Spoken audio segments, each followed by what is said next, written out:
Assalamualaikum, dan salam olahraga. Berikut cerita Kaik Linares. Status juara bertahan dan pentas Asia jadi alasan Kaik Linares menerima tawaran PSM. Pada saat itu, saya hanya meyakinkan bahwa PSM akan bermain di level Asia, AFC Cup atau Liga Champions Asia, dan PSM adalah tim juara musim 2022-2023, cerita Asmi Ponti. Kompetisi level benua disebut akan menempa kualitas Kaik yang masih mencari tantangan.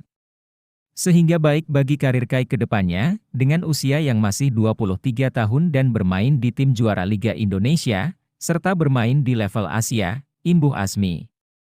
6 tahun menekuki karir sebagai persepak bola, pemilik nama lengkap Enrique Linares Fernandes tersebut memang lebih banyak beredar di klub-klub divisi 3 Spanyol.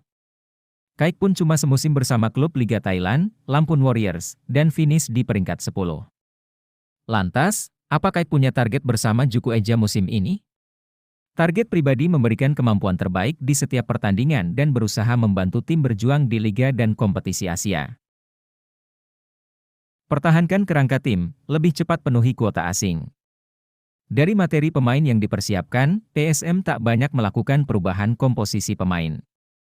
Semua pemain asing musim lalu dipertahankan. Seperti Wiljan Pluim, Everton Nascimento, Kenzo Nambu dan Yuran Fernandes. Mereka bahkan sudah mendatangkan 2 pemain asing baru untuk menggenapi kuota, yakni Adilson Silva, Portugal, dan Kaik Linares, Filipina. Sehingga pelatih Bernardo Tavares tinggal memperkaya skema permainan timnya. Terutama dengan kehadiran 2 pemain asing baru. 2 pemain asing tersebut diproyeksikan sebagai pengganti 2 pemain lokal yang jadi andalan musim lalu, yakni Agung Manan di belakang dan Ramadan Sananta di depan. Jadi, secara kualitas bisa jadi PSM lebih menakutkan. Selain itu, Juku Eja menambah 1 gelandang syarat pengalaman.